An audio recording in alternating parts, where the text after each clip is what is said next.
오늘 찬양처럼 땅에 기름진 것으로 또 하늘에 신령한 것으로 가득 찬 우리 성도님들 삶이 되시길 원합니다. 오늘 찬양이 참 은혜롭고 또 마음에 또 많이 깊이 새겨지는 것 같습니다. 오늘 말씀 제목은 아픔을 넘어 사명으로, 이 제목으로 함께 은혜를 나누고자 합니다.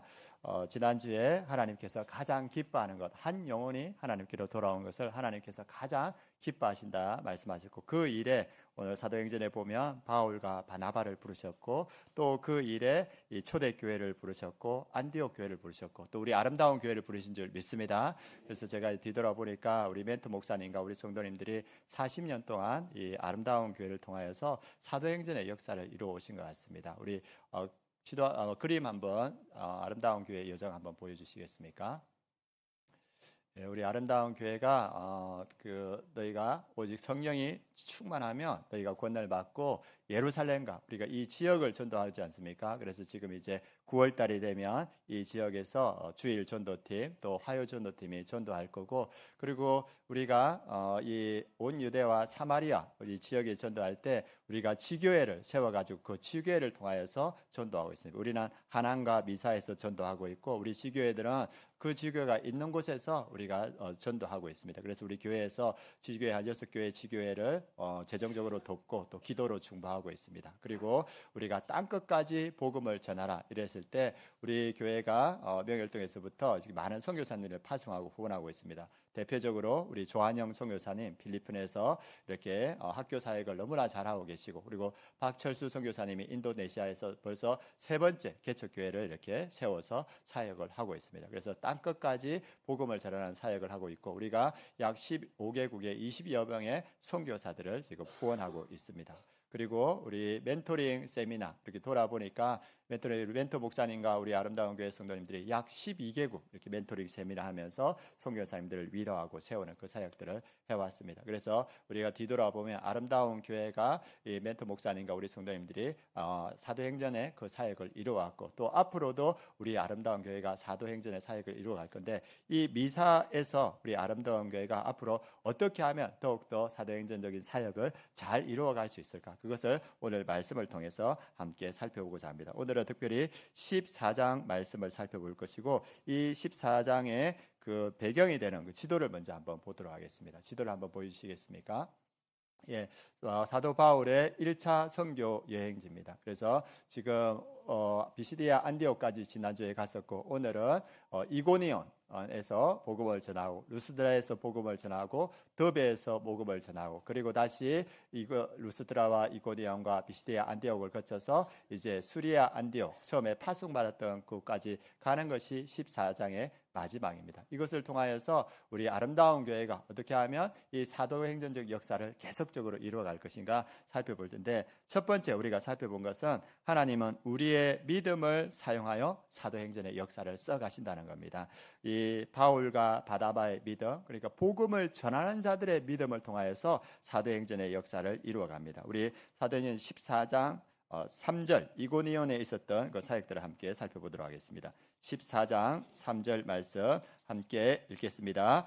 두 사도가 오래 있어 주를 힘입어 담대히 말하니 주께서 그들의 손으로 표적과 기사를 행하게 하여 주사 자기 은혜의 말씀을 증언하시니, 지금 이고니온에서 사도 바울과 바나바가 복음을 전하고 있는데 그 상황이 좋지 않았습니다. 그 2절에 보면 순종하지 아니하는 유대인들이 이방인들의 마음을 선동하여 형제들에게 악감을 품게 하거늘, 그들이 많은 핍박하는 자들이 이고니온에 생겼고, 그 핍박 가운데 복음을 전하는 상황인데 3절에 어떻게 시작하냐면 두 사도가 오래 있어, 핍박하는 상황인데 그곳을 떠나지 않고 그곳에 오래 있었다고 말합니다. 이거 뭡니까? 나의 상황과 관련 없이 하나님께서 주권적으로 이곳에 역사할 거라는 전도자들의 믿음이 있었습니다. 하나님께서는 이 믿음을 상하였었고, 그리고 그 박해 가운데 그 두 사도가 어떻게 복음을 전하냐면 이어서 주를 힘입어 담대히 말하니, 자기의 힘이 아니라 하나님의 힘을 힘입어서 담대히 복음을 전합니다. 그래서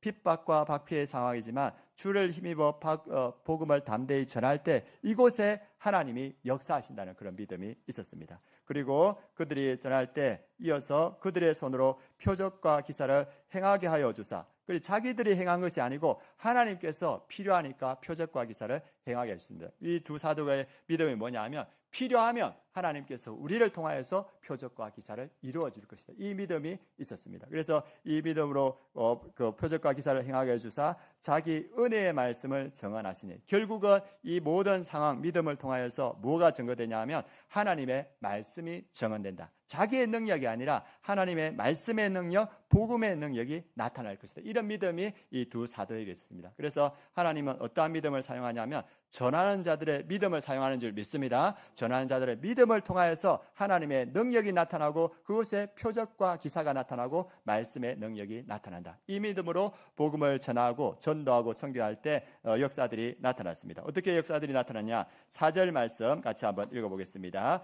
그 시대에 무리가 나뉘어 유대인을 따르는 자도 있고 두 사도를 따르는 자도 있느니라. 핍박하는 그 땅이었는데 이 하나님의 능력을 힘입어서 이 말씀을 전하니까 그 말씀의 능력이 나타나서 핍박하는 자들도 있었지만 두 사도를 따르는 자도 있는지라. 믿음이 들어가서 믿음으로 변화된 사람이 있다는 겁니다. 그래서 하나님은 어떠한 것을 사용하는가? 전하는 자의 믿음을 사용한다. 그것을 통해서 하나님께서 이 사도행전의 역사를 써가신다는 것을 오늘 성경은 말해주고 있습니다. 저희가 이제 전도팀이 9월 달부터 이제 전도를 할 예정입니다. 그래서 제 마음에 이번 주에 어떤 마음이 들었냐 하면 전도지에 한번 가보는 게 어떻겠니? 그런 마음을 주셨습니다. 그래서 제가 우리 미사 13단지 자주 이야기했는데 거기 한번 가봐야 되겠다 해서 이렇게 음료하고 그 다음에 이번에는 그냥 나눠주지만 말고 복음을 전하자 이런 생각이 들어가지고 사역리를 가지고 그곳에 갔습니다. 그렇게 가서 이제 복음을 이렇게 전하려고 보니까 그 주차장에서 내려서 가니까 이제 여러분들이 경로당 앞에 앉아 있더라고요. 그래서 앉아 있는데 할머니하고 어떤 아저씨가 앉아 있는데 거기 가서 이제 이야기하고 음료를 주고 그리고 공감대를 이루고 그 다음에 제가 사역리를 붙들고 이거 잠깐 이야기해 드려도 될까요? 2분이면 됩니다. 2분보다 더 걸리거든요. 그래서 시사가 2분만 하면 짧다는 소식을 2분이면 됩니다. 이렇게 하니까 할머니가 하라는 거예요. 근데 옆에 할아버지는 되게 시큰둥하고 그래서 그 사역리 복음을 전했습니다. 하나님께서는 우리에게 놀라운 계획을 가지고 계신다. 하나님의 은혜와 축복, 오늘 말씀대로 땅에 기름진 것과 하늘의 신령한 축복들을 준비하고 있는데 우리가 그것을 누리지 못하고 어렵게 살아간다. 그 이유는 뭐 때문입니까?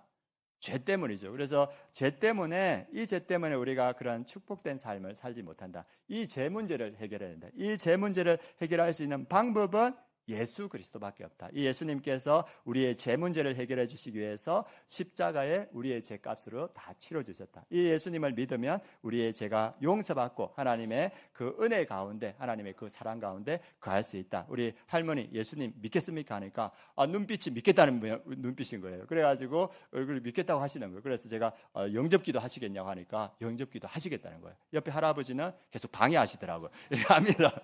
그렇게 전화하면 방해자가 나타나고 믿는 자가 나타나는 거예요. 그래서 할머니가 믿게 됐다. 이 성함이 차말순 할머니인데 그래가지고 영접기도 하고 그래서 할머니가 계속 말하는 게 다리가 아프다는 거예요. 다리가. 그래서 내가 다리만 나으면 이렇게 갈 건데 그때 차 올 수 있냐고 물어보시더라고요. 그래서 제가 차 올 수 있다고 그래서 이야기가 다리만 나으면 낫겠다고. 그래서 제가 이 복음을 전하니까 사람들이 제 주위에 몇 명씩 모이는 거예요. 저는 사도 바울도 아닌데 사람들이 이렇게 모이더라고요. 그래서 한 분은 청년인데 자기가 너무 힘들어가지고 12층에서 자기가 뛰어내렸다는 거예요.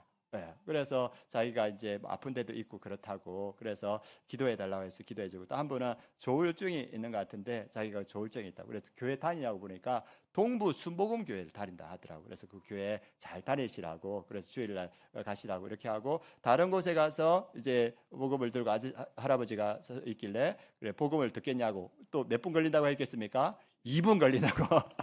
예, 그래가지고 하니까 좀 시큰둥 하더라고. 그래서 펼치지는 않고 아까 말했던 것 결국 우리 죄 문제 때문에 우리가 이렇게 어렵고 힘든 삶을 살아간다 이렇게 말하고 그래 뭐 교회 다시 다니실 마음이 있냐 이렇게 하니까 그 할아버지가 뭐라 하냐면 아까 그 두 청년 있지 않습니까? 그 젊은 분이 저 사람들 가면 자기도 교회 가겠다는 거예요. 예, 그래가지고 아니 우리 교회 나와야지. 그래가지고 그 청년을 불러서 이분이 교회 가고 싶다 하는데 동부 순복음교회 내일 갈 때 같이 모시고 가겠냐 하니까 좋겠다고. 그래가지고 이제 그분하고 이렇게 같이 아침에 전화하겠다고 꼭 나오라고 그렇게 이야기했습니다. 그래서 제가 이렇게 전도하면서 짧은 시간이었지만 제게 능력이 있는 것이 아니고 주님께 능력이 있는 줄 믿습니다. 주님의 말씀의 능력이 있고 복음의 능력이 있습니다. 이것을 믿고 복음을 전할 때 그 복음의 역사하심이 나타나는 것을 오늘 성경은 말합니다. 사도 바울과 그리고 바나바 자기들을 믿지 않았습니다. 주의 힘을 의지하여서 복음을 전하고 선교했습니다. 우리도 마찬가지입니다. 우리가 우리의 힘과 능력을 의지하지 않고 주의 힘과 말씀의 능력을 의지하여서 복음을 전할 때 하나님의 능력이 나타날 줄 믿습니다. 그것을 통하여서 하나님은 사도행전의 역사를 써가신다는 걸 오늘 말씀해주고 있습니다. 두 번째, 듣는 자의 믿음이 필요합니다. 지금 이고니온에서 복음을 전했는데 또 많은 반대자들이 나와서 이 바울과 바나바를 돌로 치려고 하는 겁니다. 그러니까 거기에서 이고니온에서 말씀을 못하고 그들이 그 근방에 와서 루스드라에 왔습니다. 루스드라 지방에 이렇게 8절에 보면 왔는데 거기서 누구를 만나냐 하면 나면서부터 걷지 못하는 자를 만나게 됐습니다. 그래서 그곳에서 만났는데 바울이 그곳에서 복음을 전하는데 이 나면서부터 걷지 못하는 사람을 보니까 이 복음을 듣는데 그 복음을 믿는 믿음이 보이는 거예요. 그게 오늘 9절에서 10절입니다. 같이 한번 읽어보겠습니다. 바울이 말하는 것을 듣거늘 바울이 주목하여 구원받을 만한 믿음이 그에게 있는 것을 보고 큰 소리로 이르되 내 발로 바로 일어서라 하니 그 사람이 일어나 걷는지라. 그 안전병이 나면서부터 못 걷는 사람이 바울이 복음을 전할 때 그것을 듣는데 바울이 보니까 그 사람에게 구원받을 만한 믿음이 그에게 있는 것을 보고 전하는 자가 믿음으로 전할 때 받는 자가 믿음으로 받을 때 그곳에 하나님의 역사가 나타나는 것을 오늘 성경은 우리에게 보입니다. 그래서 그 믿음을 보고 바울이 큰 소리 이르되 내 발로 바로 일어서라 하니 그 사람이 일어나 걷는지라. 그래서 듣는 자의 믿음을 통하여서 하나님은 역사하시고 그 믿음을 통하여서 사도행전의 역사를 나타내 주신다는 겁니다. 예수님도 마찬가지였습니다. 예수님도 자기를 찾아오는 사람들의 믿음을 보셨습니다. 마가복음 2장에 보면 예수님께서 가버나움에 가셔서 이렇게 집 안에 들어갔습니다. 예수님의 소문이 이렇게 널리 퍼지다 보니까 많은 사람들이 그 집 안에 모여서 들어갈 입구가 없는 거예요. 그런데 그 중풍병자가 친구들이 안타까워서 그를 데리고 예수님 앞에 들어가려고 하는데 사람들이 너무 많으니까 들어갈 수가 없는 거예요. 그래서 이 친구들이 무슨 방법을 선택합니까? 어디로? 지붕으로 가죠. 그래서 지붕을 올라가서 그 지붕을 뜯어서 그리고 그 지붕에서 예수님 아래로 그 침상, 중풍병자의 침상을 내립니다. 그때 예수님께서 무엇을 보셨느냐? 마가복음 2장 5절 같이 읽겠습니다. 예수께서 그들의 믿음을 보시고 중풍병자에게 이르시되 작은 자야 내 죄사함을 받아내리라 하시니 예수님께 뭘 보았습니까? 그 중풍병자의 친구들과 이 중풍병자의 믿음을 보시고 그의 죄를 사해 주시고 그의 몸을 치유해 주시다 합니다. 주님은 우리의 믿음을 보십니다. 이 예배당에 나오는 그 믿음 그리고 말씀을 듣고 그 말씀에 순종하는 믿음을 통하여서 하나님은 그 사도행전의 역사를 써가신다고 이렇게 말합니다. 우리가 조금 전에 말씀 명예의 전당 이거 작은 겁니다. 그러나 여러분들이 지금 많은 분들이 동참해 주셔서 감사합니다. 그 작은 순종을 통해서 말씀을 통독하고 그리고 필사하고 그리고 암송하는 그 작은 순종을 통하여서 하나님께서는 그 역사를 이루어 가실 줄 믿습니다. 그 말씀 안에 창조의 능력이 있고 구원의 능력이 있습니다. 그래서 주님께서 그렇게 하고 그리고 말씀이 선포될 때 혹시 주님께서 여러분들 마음에 또 사역에 대한 마음을 주실 수도 있습니다. 이제 내년에 보면 많은 목자들이 세워져야 됩니다. 그래서 하나님께서 마음 가운데 네가 한번 목자로 서보면 어떻겠네 그런 마음을 주실 수도 있습니다. 그 마음에 순종할 때 하나님께서는 그 순종하는 자를 통하여서 하나님은 사도행전의 역사를 써가신다. 오늘 성경은 그걸 말해주고 있습니다. 여기서 아시는 분이 계실 수도 있는데 정영술이라는 분이 계십니다. 이분이 안기부에서 있다가 18년을 최선을 다해서 근무했는데 1980년에 강제 퇴사를 당했습니다. 그래서 이 안기부에서 퇴사를 당하고 3년 동안 직업 없이 지냈어요. 그래서 이렇게 어려운 가운데 있는데 이분이 퇴직금을 다 마련해가지고 부천에 전기 설비 부품 회사를 차렸습니다. 그런데 사기로 다 날려버렸어요. 그래서 다 날려버리고 이제 주저앉을 수도 없다 해가지고 이분이 웨이퍼 검사 장비를 개발하는 회사를 설립하고 돈을 끌어들였는데 그때 1980년대 돈으로 18억을 끌어들였대요. 그래서 부모 돈 끌어들이고 형제 돈 끌어들이고 친구 돈 다 끌어들이고 18억인데 1980년도에 18억은 지금 돈으로 이렇게 환산해 보니까 100억 정도 되는 거예요. 그런데 그 사업이 그냥 주저앉았어요. 문을 닫았어요. 그러니까 여러분 생각해 보십시오. 100억의 빚을 졌으면 여러분 지금 어떤 생각이 들겠습니까? 이 사람이 50대에 모든 사업을 망하고 100억의 빚을 지으니까 이 사람이 나는 재기하기 어렵다. 나는 어떻게 할 수 없다. 그래서 이분이 늘 생각하는 게 뭐였냐면 난 죽는 것밖에 방법이 없다. 그래서 이분이 그 생각을 하고 있었고 그리고 보니까 가족들이 보이는 거예요. 자기가 죽으면 우리 가족들은 어떻게 될까? 그래서 이분이 결정한 게 뭐냐면 가족회의를 해서 아빠가 이 빚을 다 갚을 수가 없다. 아빠가 이걸 감당할 수 없어서 아빠는 생을 이제 마감하기로 했는데 내가 죽으면 너희들이 너무 안타깝다. 당신도 아내 보고 안타깝고 그래서 내가 죽을 때 같이 죽는 게 어떻겠느냐 이렇게 이야기를 했는데 그 가족들이 들어보니까 또 맞는 말이거든요. 100억의 빚을 어떻게 다 감당하겠습니까? 그래서 가족들이 다 동의했는데 고등학교 2학년 딸이 아빠 말에 내가 동의하는데 우리가 죽기 전에 한 번만 내 다니는 교회에 같이 가자 이렇게 이야기한 거예요. 그러니까 이 아빠가 이제 죽지만은 딸의 그 소원이 있었기 때문에 가족을 다 데리고 그 교회에 나갔습니다. 그때 선포됐던 말씀이 욥의 말씀입니다. 욥기에 보면 욥이 이 고난을 당해서 가족과 재물을 다 잃고 질병까지 다 걸려서 그 고난 가운데도 하나님을 향한 믿음을 변치 않고 이렇게 나중에 회복되는 이야기지 않습니까? 그래서 그 말씀에 보면 하나님이 욥에게 고난을 준 고난은 미워서 죗값으로 준 게 않고 정금같이 단련해서 하나님께서 쓰시려고 그러한 고난을 주셨다. 그 말씀을 선포하는데 이 말씀이 그 정영술 그 사람한테 들어온 거예요. 이 예배 드리고 우리 가족은 다 죽을 건데 그 말씀을 듣는 순간 나도 할 수 있다. 하나님의 도우시면 나도 재기할 수 있다. 그래서 이분이 그 100억의 빚을 지고 그 이자를 짊어지고 사업을 다시 이루었습니다. 그래서 이분이 사업을 이제 이루어가는 가운데 하나님의 은혜로 카이스트 교수가 그 원천 기술을 이분에게 무료로 전수를 해줬어요. 그래서 이것들을 가지고 이제 사업을 이루고 가는데 그분의 고백이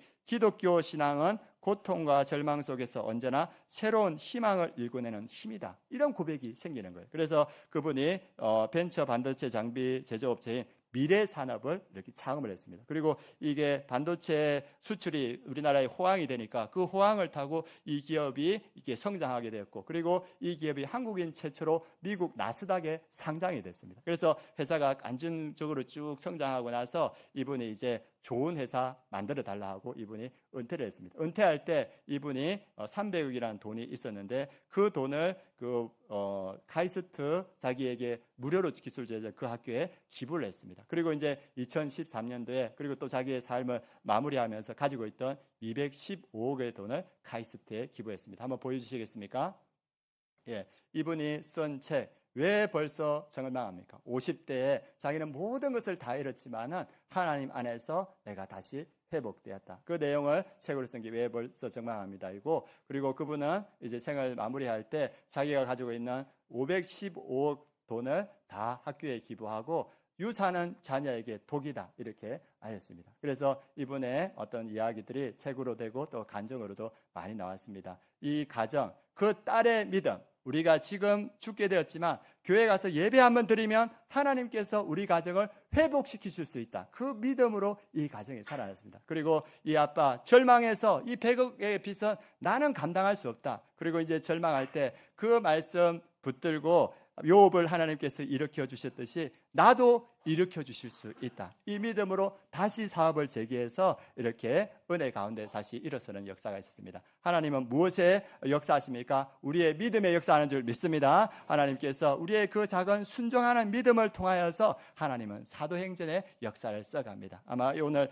예배당에 나오신 그 믿음이 있었을 겁니다. 하나님은 그 믿음을 보시고 선포되는 말씀이 있을 때 그 말씀을 붙들고 순종하는 믿음이 있을 겁니다. 하나님은 그 믿음의 말씀을 통하여서 하나님의 일을 이루어 가시는 줄 믿습니다. 그래서 하나님은 우리의 믿음을 통하여서 사도행전의 역사를 이루어 가신다. 성경은 우리에게 말하고 있습니다. 두 번째, 하나님께서는 사도행전의 역사를 어떻게 써가시는가? 우리가 모든 영광을 하나님께 돌리며 복음을 전할 때 사도행전의 역사를 써가게 하십니다. 하나님께서 우리에게 영광 주실 때 우리가 그 영광을 우리가 차지하는 것이 아니라 하나님께 돌려드리며 그 영광 가운데 복음을 전할 때 그 일을 통해서 사도행전의 역사를 써가신다는 겁니다. 오늘 말씀해 보면 남에서부터 걷지 못하는 안전뱅이를 그 믿음이 있는 것을 보고 바울이 일어나 걸으라 할 때 걷게 되는 역사가 나타나요. 그러니까 이곳에 루스드라에 있던 많은 사람들이 이것을 본 적이 없거든요. 안전뱅이, 남에서부터 분명히 안전뱅이인 줄 아는데 이 바울의 한마디로 일어서는 걸 보고 사람들이 와서 바울을 제우스라고 말합니다. 신이다. 이는 신이다. 그리고 이 바나바를 헤르메스, 그래서 헤르메스라는 뜻이 뭐냐 하면 신들의 전령이다. 옆에 있으니까. 그래서 이들을 모시고 제사를 하려고 하는 거예요. 그러니까 바울이 자기들에게 영광 돌리고 하니까 바울이 나가서 자기의 옷을 찢으면서 왜 우리에게 주목하느냐, 이 일을 행하시는 누구다? 하나님이시다. 그것을 이야기해 줍니다. 그래서 바울이 오늘 나오는 그 지역의 사람들에게, 루스드라 사람들에게 이렇게 말합니다.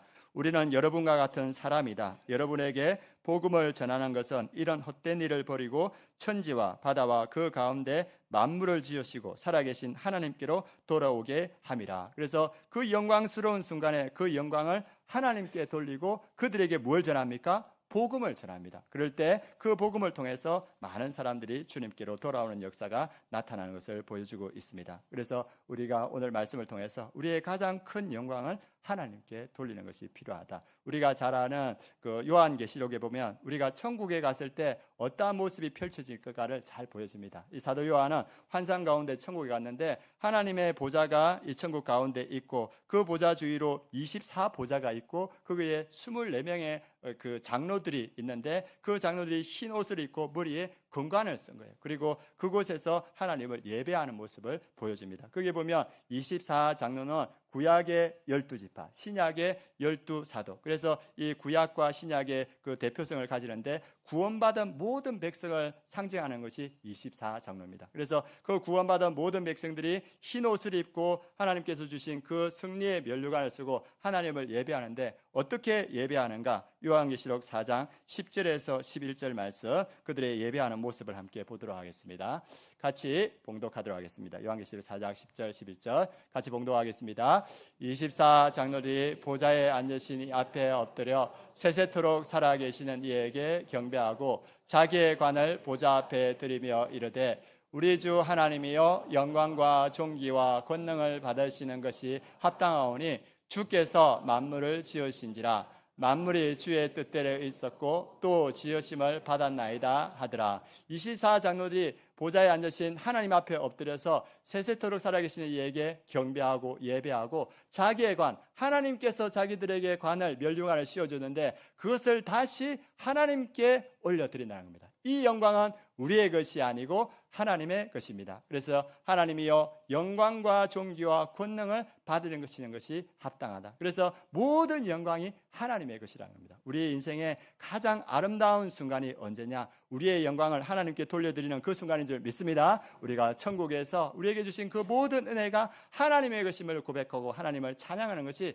우리 인생의 가장 아름다운 순간이라고 생각합니다. 우리 사도 바울, 여기 사도 바울도 이 선교 여행을 1차, 2차, 3차 하면서 수많은 교회들을 세웠습니다. 얼마나 대단한 일입니까? 교회 하나 세우기도 힘든데 선교하면서 그 수많은 교회를 세웠는데 사도 바울이 그것을 보고 뭐라 하냐면 나의 나 된 것은 하나님의 은혜다 이렇게 말합니다. 내가 이 모든 사역들을 이룬 것은 나의 나 된 것은 나의 능력이 아니라 하나님의 은혜다. 하나님께 영광 돌리는 모습을 봅니다. 우리에게 필요한 거 뭐냐? 우리의 가장 영광되는 순간에 우리의 영광을 하나님께 돌리는 일인 줄 믿습니다. 여기에 많은 분들이 인생을 살아오면서 많은 영광되는 일들을 이루어왔고 그 순간들이 있었을 겁니다. 그 능력을 주신 분이 누구시다? 하나님이시다. 그리고 앞으로 여러분들의 삶에 영광스러운 때가 많이 있을 겁니다. 그때도 하나님께 영광 돌릴 때 그 영광을 통하여서 하나님은 사도행전의 역사를 써가실 겁니다. 그리고 또 우리가 기억해야 하는 건 뭐냐 하면 그 영광스러운 순간에 우리가 복음을 전해야 된다는 겁니다. 지난번에 얘기했던 성전 미문에 있던 그 사람을 사도 베드로가 그를 세울 때 그 주변에 있는 많은 사람들이 사도 베드로를 주목합니다. 그때 사도 베드로가 뭐냐 하면 우리를 주목하지 말라. 이 일을 이루신 분은 하나님이시다. 그리고 그 모두가 사도 베드로와 그 요한을 주목할 때 이 베드로가 하는 말이 사도행전 3장 26절입니다. 같이 한번 읽겠습니다. 하나님이 그 종을 세워 복 주시려고 너에게 먼저 보내사 너희로 하여금 돌이켜 각각 그 악함을 버리게 하셨느니라. 그 영광스러운 사람 모든 순간에 그 요한과 베드로를 주목할 때, 그들을 높이려 할 때 그가 그 하나님께 주목하게 하고 사람들을 그가 전한 것은 하나님이 그 종을 세워 복 주시려고 너희에게 먼저 보내사, 예수님을 너희에게 복 주시려고 너희에게 먼저 보내사 너희로 하여금 돌이켜 그 악함을 부리게 하셨느니라. 그들에게 복음을 전합니다. 그 복음을 전할 때 그때 5,000명이나 믿는 역사가 나타납니다. 우리의 가장 영광스러운 순간에 복음을 전하시기 바랍니다. 그 복음을 통해서 하나님께서 영혼을 구원해 갑니다. 제가 근래 이제 봤던 분이 노병천 씨라는 분인데, 직접 본 건 아니고 이렇게 자료를 통해서 봤는데, 이분이 쓴 책이 박정희 마지막 신앙 고백이라는 책을 썼습니다. 그 안에 이제 나오는 내용인데, 이분이 육군사관학교에 들어가고 싶었어요. 그런데 고혈압이 있으니까 들어가기 어려운 거예요. 신체 검사를 하게 됐는데 하나님께서 이분에게 강력하게 역사하셔서 신체 검사를 통과했어요. 그래서 육군사관학교에 들어갔습니다. 그리고 들어가서 이제 소위가 되었는데, 그리고 자기가 육군사관학교 생도를 지도해야 되는 입장이 됐는데, 자기한테 맡겨진 생도가 누구냐면 박지만 생도, 아십니까? 네, 박지만 아시죠? 그죠? 예, 누가 왔냐면 박정희 대통령 아들이 자기한테 이렇게 배정이 된 거예요. 그러니까 이분이 얼마나 당황스럽겠습니까? 예, 저기 노병천 소위와 박지만 생도가 있죠. 그래서 내려주셔도 됩니다. 예, 그래서 이분이 믿음이 좋으니까 기도했습니다. 하나님, 이거 어떻게 해야 됩니까? 내가 너무 부담스러운데. 그런데 기도 가운데 하나님이 뜻이 있다는 그런 마음을 주시더랍니다. 그래서 이분이 박지만 그 황태자 같이 자란 그 아들을 훈련시키는데 어떻게 훈련시켰냐면 화장실 청소부터 시켰대요. 그래, 화장실 청소부터 맨 아래에서부터 아주 철저하게 훈련을 시켰는데, 이 박지만 이 생도가 육군사관학교에서는 아주 훈련을 잘 받는데 나가면 달라지는 거예요. 나가면 누굽니까? 황태자지 않습니까? 그 문제를 일으키는 거예요. 그래가지고 이 노병천 이 소위가 이 그 박지만 씨 누나한테 전화했습니다. 누굽니까? 예, 박근혜 전 대통령이 전화를 해서 이렇게 체벌해도 되겠느냐 이렇게 물었대요. 그러니까 그 박근혜 씨가 체벌해도 된다 이렇게 된 거예요. 그러니까 이제 들어왔을 때 체벌을 했죠. 그러니까 이 박지만 생도가 변화됐어요. 그 변화된 게 얼마나 크게 변화됐냐 하면, 예, 뉴스에 나올 만큼 변화됐대요. 그래, 변화돼가지고, 그래가지고 이제 훈련을 잘 받아서 이분이 됐는데, 그 노병천 씨가 이 박지만 씨를, 이 생도를 전도하기 위해서 이 부흥 강사도 불러가지고 하고, 그래서 지금은 박지만 씨는 예수 그리스도를 믿거든요. 소망교회 다니거든요. 그래서 이제 그 생도 시간을 잘 보내고 나니까 누가 감동을 받았냐 하면 박정희 대통령이 감동을 받은 거예요. 그래가지고 이 노병천 소위를 불렀습니다. 불러가지고 이제 특별히 이제 같이 점심 식사를 하게 됐는데, 이 너무 기쁘니까 아들이 훈련 잘 받고 마치라니까 맥주병 2병을 가지고 까가지고 이제 그 노병천 소위에게 돌돌돌 불러주는 거예요. 시원하게 한잔 해라고. 그러니까 노병천 소위가 저는 하나님을 믿기 때문에 마시지 못하였습니다. 또 이렇게 이야기를 하는 거예요. 그러니까 이 박정희 대통령이 그래? 그럼 내가 마시지. 호호 하면서 이걸 또 마셨다고 하네. 그래가지고 이제 그 식사가 끝나고 나서 돌아갈 때 박 대통령이 이 노병천 소위에게 한마디 했습니다. 네 소원이 무엇이냐? 이렇게 너무 감사한 거예요. 아들을 이렇게 잘해주니까. 여러분 같으면 뭐라 하겠습니까? 이제 앞으로 군사 받아야 되고 하니까 나 좋은 군인이 되고 싶습니다. 제가 좋은 군인이 될 수 있도록 도와주십시오. 그거는 뒤를 잘 받아라는 말이죠. 네, 그런 말들을 할 수 있지 않습니까? 그런데 이 노병천 소위가 그 박정희 대통령에게 꼭 예수님 믿으셔야 됩니다. 그 한마디를 남겼답니다. 꼭 예수님 믿으셔야 됩니다. 이렇게 말하니까 그 박정희 대통령이 빙그레 웃더랍니다. 근데 빙그레 웃는데 이번 기회 아니면 다시는 기회가 없다는 게 노병천 소위에게 오더랍니다. 그래서 계속 이제 이야기하는 게 뭐냐면, 대통령 각하 언제까지 이렇게 대통령을 하실 수는 없습니다. 이런 권세가 얼마나 대단합니까? 하나님께서 오늘 내 영혼을 데려가시면 어떻게 합니까? 대통령 각하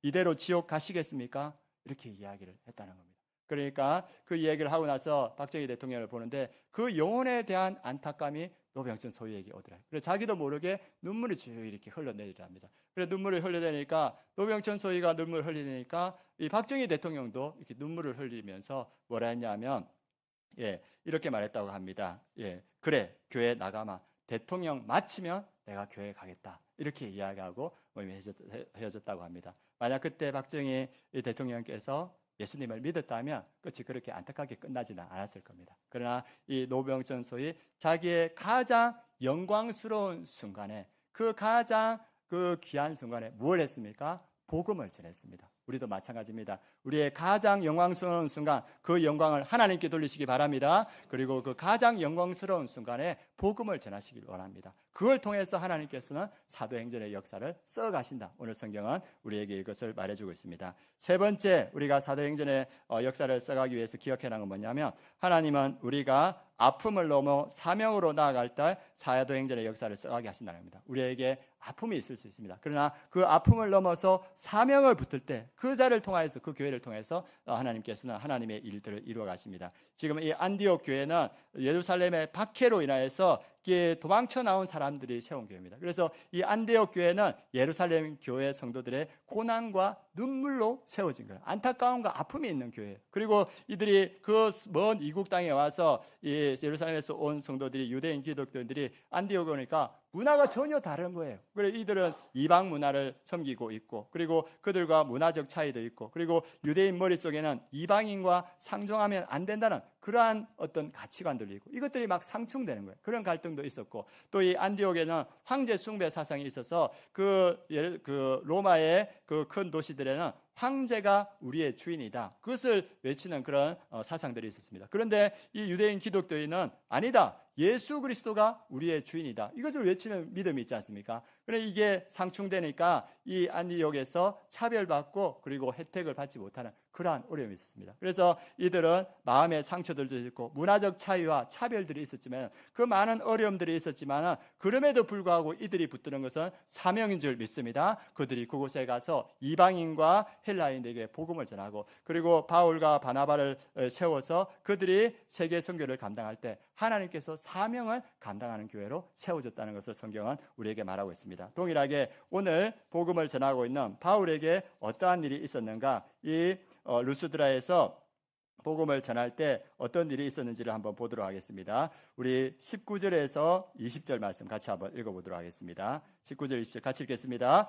유대인들이 안디옥과 이고니온에 와서 무리를 충동하니 그들이 돌로 바울을 쳐서 죽은 줄을 알고 시내로 끌어 내치니라. 제자들이 둘러섰을 때 바울이 일어나 그 성에 들어갔다가 이튿날 바나바와 함께 더베로 가서, 그래서 여기 루스드라에서 복음을 전하는데 이 사도 바울을 알았던 이 유대인들이 안디옥과 이고니온에서 와서 무리를 충동하니까 이 루스드라 사람들이 이들에게 돌을 던졌습니다. 얼마만큼 돌을 던졌냐면 거의 죽은 것 같을 때까지 돌을 던진 거예요. 그러니까 이 바울이 그 수많은 돌을 맞고 아마 피가 터지고 살이 터지고 그랬을 거예요. 그래서 이 핍박하던 자들이 보니까 죽었다, 이제 우리가 이거 할 필요 없다. 그래서 그 루스드라 성에서 이 바울의 시체 같은 그 죽음을 끌고 성 밖에 내쳤습니다. 죽었으니까 손댈 필요 없다. 그래가지고 제자들도, 예수님을 믿었던 사람들도 이 바울을 둘러싸서 서 있으니까 어떻게 되냐 하면 바울이 일어났습니다. 살아났어요. 살아나서 그 성이라는 것은 어디냐 하면 자기를 죽이려 했던 사람들이 있는 루스드라 성입니다. 그 성에 들어가서 그날 밤 하룻밤 자고, 그 다음날 뭘 하냐면 이튿날 바나바와 함께 더베로 가서 21절에 보니까 복음을 그 성에서 전하여 많은 사람들을 제자로 삼고, 죽으려고 했는데 돌에 그렇게 맞고 피가 터졌는데도 불구하고 그 다음날 더베로 가서 복음을 전하요. 그리고 그 복음을 통하여서 많은 사람들이 구원받는 역사가 나타났고, 그리고 또 이어서 루스드라, 자기를 죽이려 했던 그 성에 들어가서 그곳에서 믿는 사람들을, 그들을 세우고, 그리고 자기를 죽이려고 왔던 이고니온과 안디옥에 돌아가서 그들에게도 이 사람들을 세우고, 그리고 교회를 세우는 모습을 봅니다. 하나님의 그 성령의 역사, 그리고 사도행전 역사는 누구를 통해서 이루어집니까? 아픔이 있어도 핍박이 있어도 그것을 넘어서서 사명을 붙드는 자를 통하여서 하나님은 사도행전의 역사를 써간다는 거예요. 교회를 세우고 사람을 세우고 그러한 역사를 이루어간다는 것을 보여주고 있습니다. 그래서 이 사도 바울은 그래도 더 안타까운 게 뭐냐 하면, 아니 그렇게 죽을 뻔한 그러한 상황인데 어떻게 그 다음날 일어서서 어떻게 복음을 전할 수 있었을까? 이 사울에게는 분명한 사명이 있었다는 겁니다. 그 사명을 붙들고 그 아픔을 이겨나갈 수 있었다는 겁니다. 우리 아름다운 교회도 그러한 역사가 있기를 원합니다. 우리에게도 아픔이 있었습니다. 그러나 이 아픔을 넘어서 우리가 사명을 붙들고 나아가고 있습니다. 이 우리 아름다운 교회를 통해서 하나님께서 사도행전의 역사를 써가고 계신 줄 믿습니다. 우리 다음 세대가 지난번에 수련회 갔던 데가 강경입니다. 강경에 한 교회가 있는데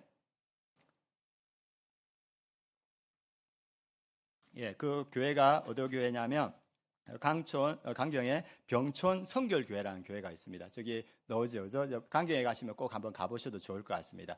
이 강경에 있는 병촌 성결교회는 일제시대 때 우리와 같이 신사참배를 반대했던 교회입니다. 그래서 이 교회가 신사참배를 반대하니까 일본 군인들이 이렇게 목회자를 구금하고 성도들을 구금했습니다. 그리고 그 토지와 건물을 다 이렇게 빼앗고 그리고 교회를 이렇게 폐쇄시켰습니다. 그러다가 이제 1945년 해방이 되니까 그 교회 중에 한 집사인 우재학 집사가 자기의 땅을 교회에 헌납해서 거기서부터 또 교회가 새롭게 시작됐습니다. 그리고 교회가 건강하게 성장해서 이제 교회 성도들이 한 74명 정도가 이렇게 모였습니다. 그런데 또 어려움이 왔는데 언제 왔냐 하면 1950년에 어려움이 왔습니다. 그래서 그 지역을 북한 공산군이 이렇게 점령하고 있었는데 인천 상륙 작전이 펼쳐지니까 이제 이들이 이제 후퇴해야 되는 거예요. 그런데 그냥 후퇴할 때 그냥 후퇴한 것이 아니고 이 공산군들이 그 쥐주와 그리고 경찰들과 기독교인들을 이렇게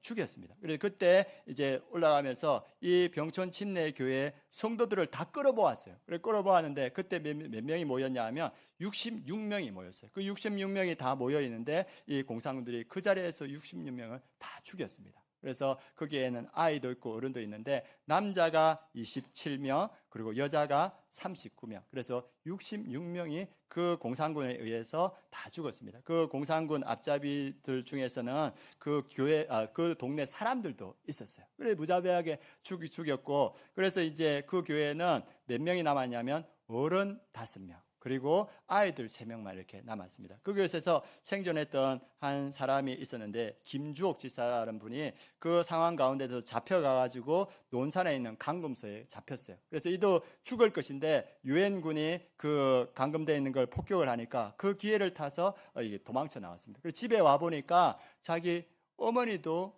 순교한 거예요. 자기 아내도 순교하고 자기 자녀들도 다 순교한 거예요. 집에 오니까 다 순교하고 그래서 이분이 결심한 게 뭐냐 하면 나는 살아있는 순교자가 되어야겠다. 이걸 결심한 거예요. 그래가지고 이분이 남아있는 그 성도들과 함께 어디를 방문했냐면 가해자들의 집을 방문했습니다. 그래서 그들을 용서하고 그들에게 예수 그리스도를 전했습니다. 그리고 그 공산당에 앞잡이했던 사람들은 그 동네에 남아있을 수가 없죠. 그러니까 그 북한군을 따라서 다 북으로 넘어갔는데 그 집 이제 아내와 자녀들만 남아있는 그 집을 가면서 그들을 용서하고 그들을 품고 그들에게 예수 그리스도를 전하여서 그 병촌 침례 교회는 가해자들과 피해자들이 함께 교회를 이루는 역사가 나타났습니다. 그리고 이 우재학 집사와 그 성도들이 그 남편이 다 떠나고 나니까 집안이 다 어렵잖아요. 그러니까 그 쌀과 먹을 것을 도와주면서 그 집 가정들을 세워주는 일들을 이루었습니다. 그래서 그 교회에 하나님께서 은혜를 주셔서 그 지역에 은혜를 주셔서 그 병촌 침례 교회 주변에 있는 많은 교회들이 부흥했고 아까 8명만 남았는데 나중에 이 교회가 1956년에 131명의 교인들을 이렇게 세워졌습니다. 그리고 1956년에 그 교회 성도들이 무엇을 결의했냐면 우리가 예배당을 짓자. 우리 교회에서 66명이 순교했는데 우리 이 순교를 기억하면서 우리가 예배당을 건립하자. 그래서 131명이 다 동의하고 예배당을 지어서 또 많은 사람들을 구원하는 역사를 이루어갔습니다. 병촌 침례교회 순교했습니다. 66명이 순교했고 그 아픔이 있었지만 그 아픔을 넘어서 우재학 집사와 그 성도들이 원수를 용서하고 원수를 품고 그리고 그들이 복음을 전할 때 하나님께서는 이 교회를 통해서 영혼을 구원하고 사도행전의 역사를 써갔습니다. 하나님은 어떻게 사도행전의 역사를 써가십니까? 아픔을 넘어서 사명을 감당하는 교회를 통해서 사도행전의 역사를 써가는 줄 믿습니다.